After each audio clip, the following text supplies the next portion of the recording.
waterfront camping. Camp, water. Amazing! Incredible sunrises, soft sand, four-wheel driving. Oh. Oh, whoa, whoa, whoa! And the most magnificent coastline you'll ever see. Where are we? We have made it out to the point. This is Cape Peron. I can't believe I ended up in emergency twice. Breathtaking. This is part 4 of our Coral Coast road trip. Good morning, guys, from Francois Peron National Park. The flies guys have followed us here and they are absolutely crazy. We came in yesterday. The track in is fairly nice and soft, sandy track. We've pulled up here at Gregory's camp. We camped here last night and the flies were here when we got here. Then last night, the moths turned up right on dark. And then when we jumped in the swag, guys, you wouldn't believe this, but the crabs turned up and they were scratching and running around our swag all night. For scale, I'm scared. There's little tracks everywhere from where they were. This place is just absolutely wild. It's absolutely breathtaking, but I've got to say the flies are a little bit too much and they're sending us crazy. But this morning, guys, we're going to head up to Cape Peron and check that out. I'm not sure what the track's going to be like and what's up there, but let's go have a look. It's soft sand out here. They actually recommend that you lower your tire pressures down to 15 psi. So that's what we've done, and it is honestly a lot softer than Steep Point. We got some whoopsies. We're out of it. Oh, I feel the tension in my spine when we go through those whoopsies. There's a fine line between the right speed, too fast, too slow. I prefer to take them slower than I do faster and just walk the patrol through it. But if I come into it in the wrong gear, it's all over. You just got to keep those revs up and go for it. Cape Peron, baby. Cape Peron, we've made it. The flies don't seem to be as bad, but I'm telling you now, I'm not going anywhere without this bad boy. It's my saving grace at the moment. I just squashed 2 in my ear and ate one while filming that. Guys, bit of love in the comments. Hit that sub button for us and give us a thumbs up, because although this doesn't seem like hard work, it does for me right now because this is ridiculous. Honestly, guys, this morning we were laying in the swag talking about driving to Perth to buy a caravan and a tow vehicle. That's how over these flies we are. Sometimes we've got high spirits and we're like, yeah, it can't stop us. And other times we're literally laying on the floor in the fetal position. I'm sure there's an easier way.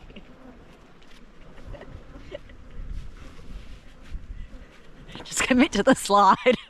That is so pretty. It is so vibrantly orange, and then the blue water mixed in with the bits of white sand. Mwah! Beautiful. We have made it out to the point. This is Cape Peron.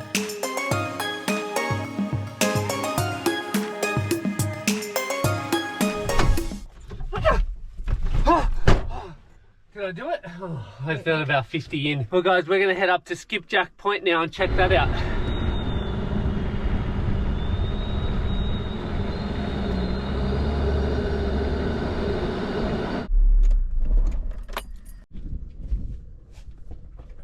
Bit of a steep angle.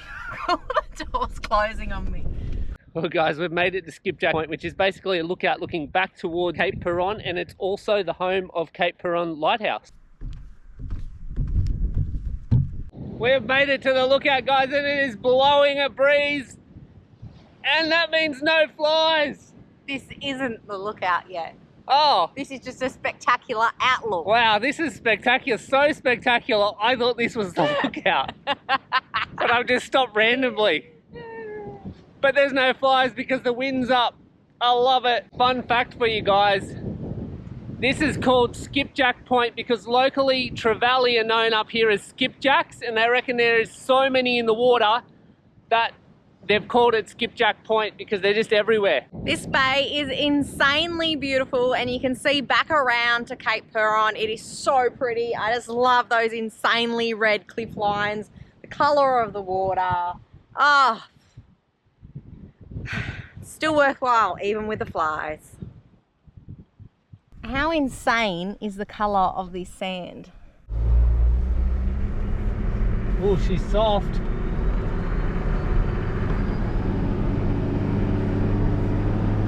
Work the wheel, work the wheel. Yeah. Straight through.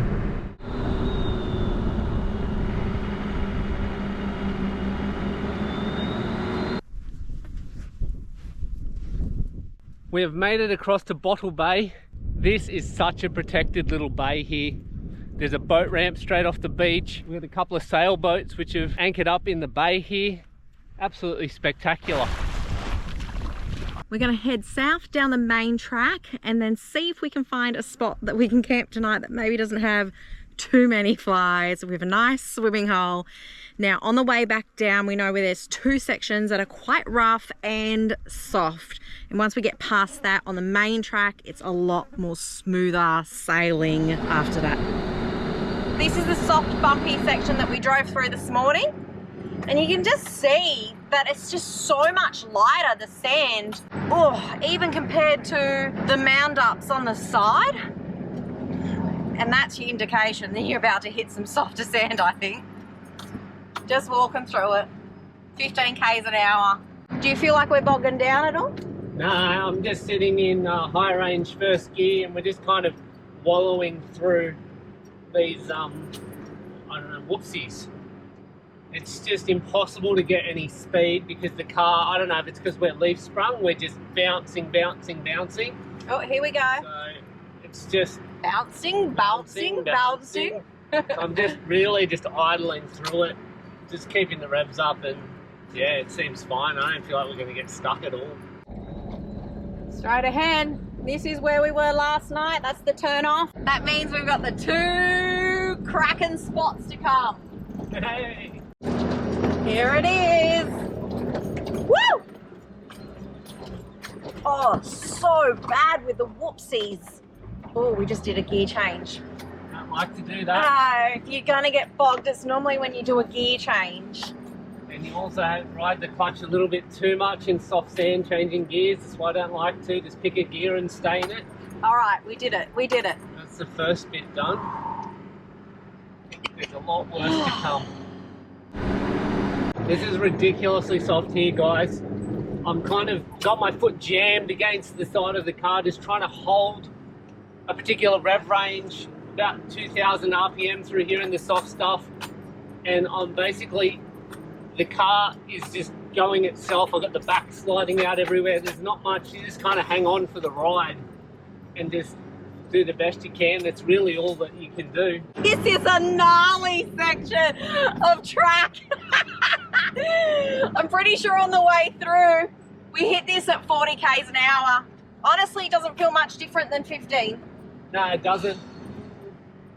I think there's a fine line between braking things and not. And I prefer for this suspension to be working when we're traveling a bit slower. We've made it back to the turn off to South Gregory's, and I think that means that we have one more section left, and that section there from South Gregory's up to Gregory's is long. We found it, guys. The second section. It's nowhere near as long as that last one we did from memory. I hope my memory's right. Oh. Oh, whoa, whoa, whoa.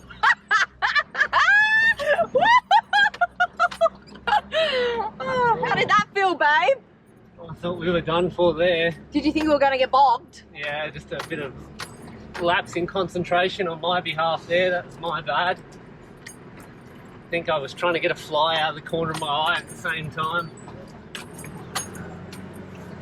Here we go. Whoa. All right, I think we just got to get to the other side of that sign, Chen. Yeah. Woo, woo, woo. Yeah, we're there. Oh, that's the cattle well. Yes. This is the end. Woo. That's the end of the hard stuff. The fun stuff.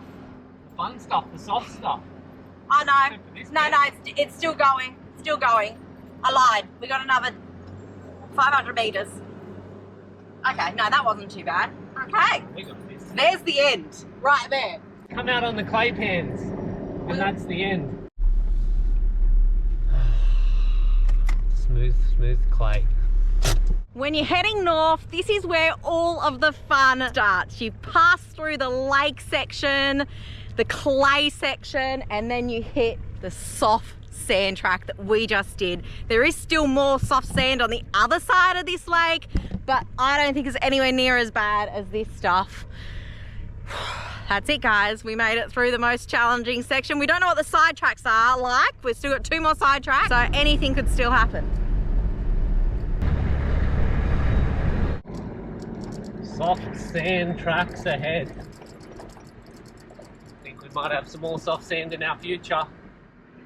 No caravans out here either, guys. We are on our way to the Harold Bight, and we're hoping that we are going to be camping here tonight if there is a camp spot. We found the softer stuff. It's a bit whoopsied. Not too bad.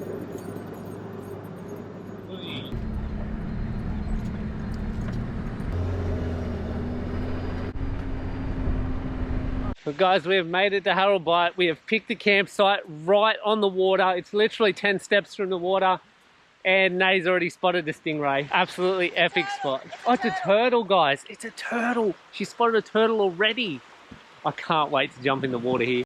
Camp, water. Amazing. This spot, guys, was absolutely stupid soft to get into. Check out my ruts where I tore it up a bit. I mean, it's just like powder. Did it hold? Slightly. A little bit. Better than nothing. Oh, but we got some shade. That sand is hot. Lunchtime. Lunchtime in the swag. This is a genius idea. Gives us that little bit of reprieve, and we can eat a sandwich or whatever we're eating. Without the flies attacking us and or without trying to get it in your fly net and trying to eat it. Oh, it's terrible. But what a spot. We're going to crack a view, chill out in here for a bit, then maybe a swim. Yum, yum, yum. Chicken and salad and mayo in a swag. It is time to go test that water out and go for a swim, because it looks damn inviting. Let's rinse these flies off.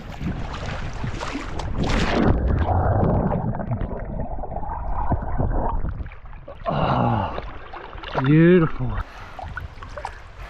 Thank you, yes, to get away from the flies.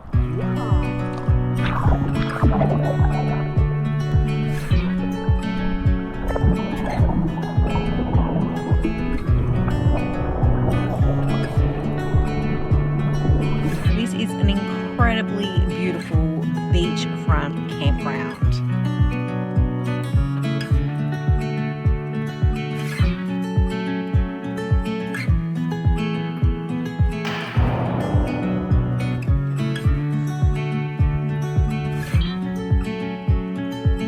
Ready?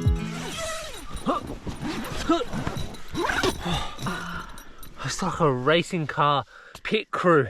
In and out, in and out. We've got it down like a well-oiled machine now. Minimal flies coming in, and I've zip-tied those useless end zippers. You know the ones if you've seen the swag review, guys. If you haven't, shame on you. Go check it out. Now it's dinner time. I'm having leftover sausage rice and I'm starving. There's only a couple of flies in here tonight. I've been killing them. But Shannon has one stuck in his ear. Oh yeah. How's it feeling? It feels like when you've got water in your ear, kind of that something's not quite right. So a fly went in there, it didn't come back out. So fingers crossed it'll come out when you're sleeping, hopefully. Does your body just push it out like it does a splinter? Let's hope so. Because it's the weekend and there ain't no emergency services anywhere near where we are. But should be right.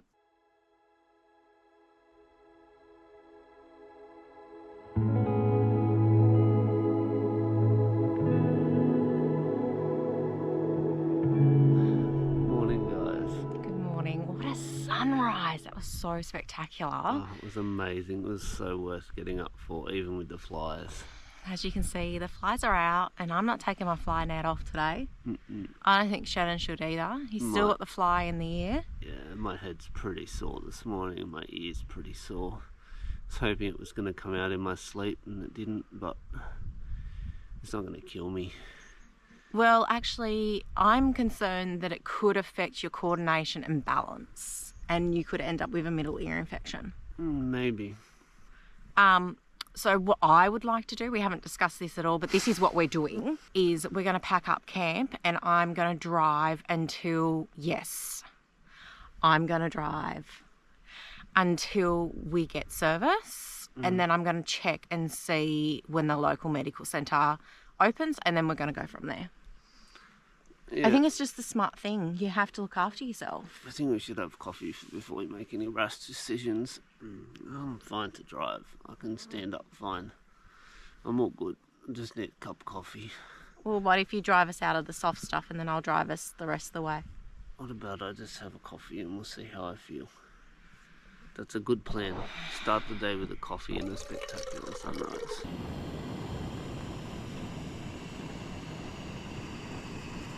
Interesting fact, we find that the booster has a little bit more service first thing in the morning and last thing at night.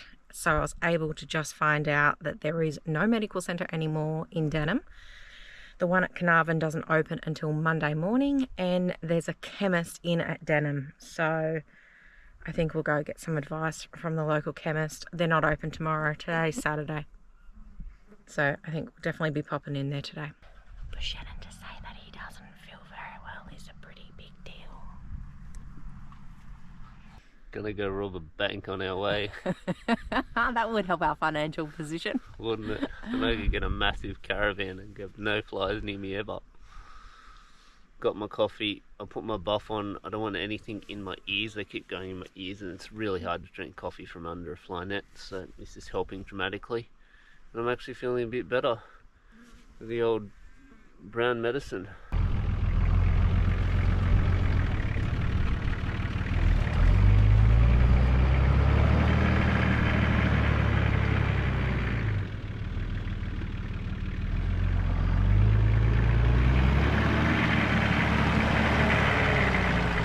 Too easy. He wanted to chuck a Yui so that he can drive out of this soft section rather than backing out of it.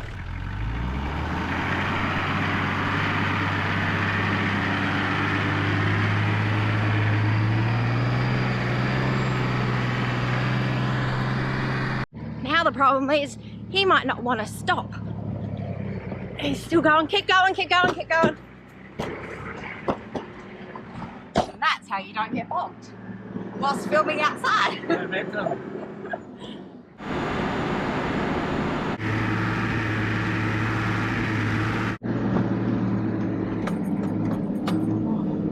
That's so soft down there. Right. Whoa, we spotted this higher track.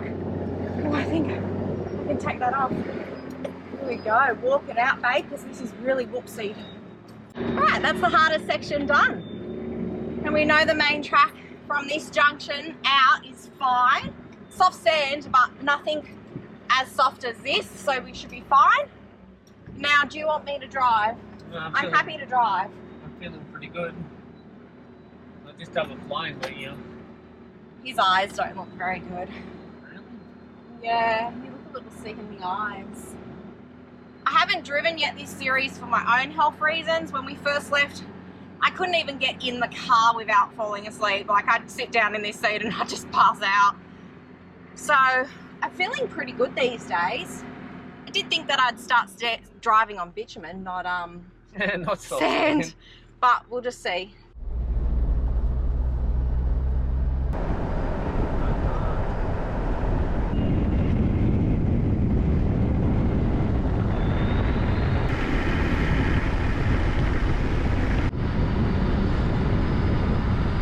We've almost made our way out of the national park. A couple of k's into the park, they have an inflate and deflate station. That's where we are now. So you can stop and deflate and stop and inflate. They've even got the compressors and everything here for you, bins. It's really good.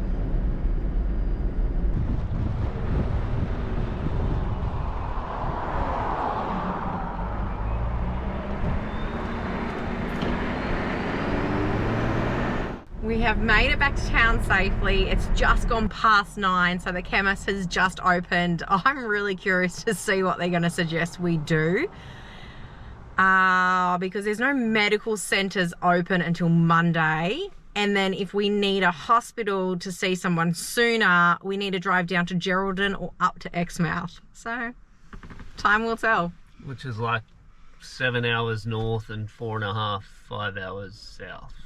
In the wrong direction, south. The pharmacist suggested we call Health Direct. This is a clinical service. Hello, you're through to Health Direct. This is Flo speaking. How can I help you today? I don't know, like it's the sensation when you have water in your ear and it's just, you can feel something. Some fullness in your ear? Yeah, and I just feel a bit off, I suppose, but and a mild headache. Yeah. Okay. Yeah, mild headache. All right, I can definitely assess those symptoms. We're on hold. The nurse on the phone is calling the local nurse, which is currently closed, to see whether or not they can assist us. Yep. She's a little bit concerned about giving us advice of what to do to get the fly out when we're so far away from medical help.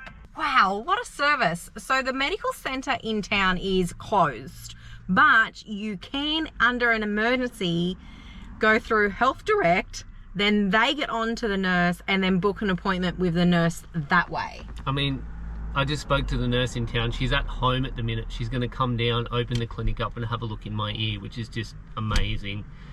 So grateful for that because we are so far away from actual medical help. So I'm starving. I'm going to treat myself to a sausage roll because I don't know how long this process is going to take, and we will come back to you guys. Wish us luck. At least you guys now know what to do in an emergency like this. That's Shell Beach. I don't get to see it. I really wanted to. It's always next time, baby. Always next time. We will be back, Shark Bay. We will be back. Well guys, I realised that I haven't given you an update since visiting the clinic in in Denham there. She irrigated my ear, which you guys probably saw, which was not the greatest thing, wouldn't recommend it.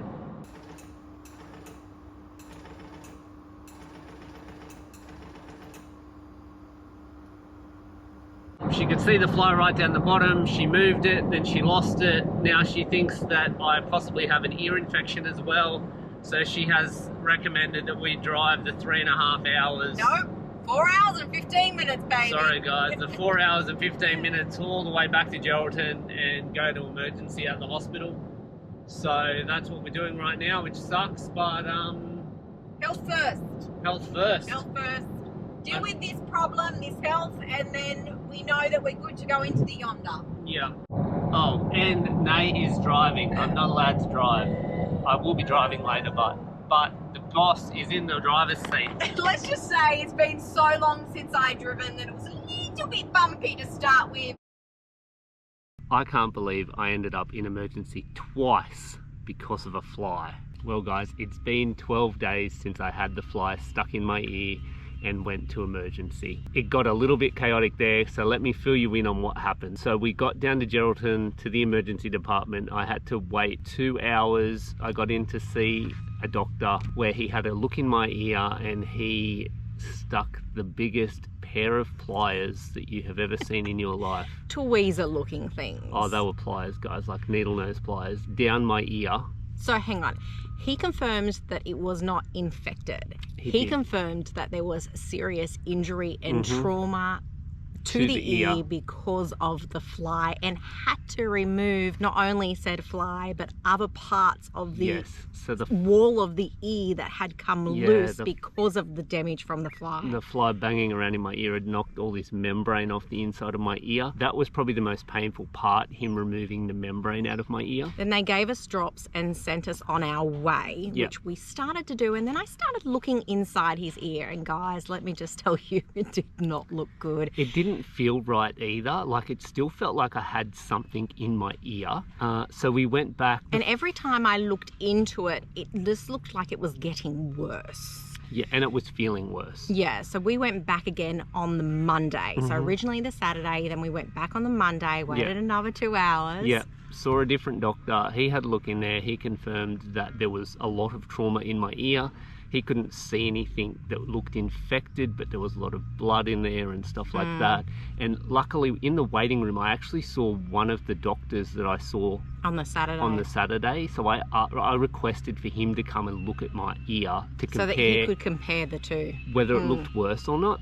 So he said it didn't look worse, but there was more membrane, quite a large piece of membrane that had also come loose again and was actually blocking my eardrum. But they didn't want to remove it this time because of all of the trauma. He said eventually it will just heal itself, and he sort of just put this most gigantic cotton bud down his ear and sort of bent it out of the way. He pulled the cotton bud out of the drawer and I went, no way, that's not going in my ear.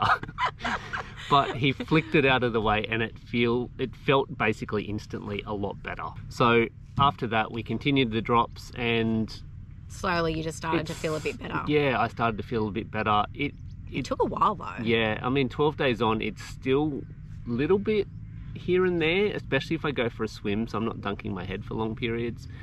But we're on the mend, guys.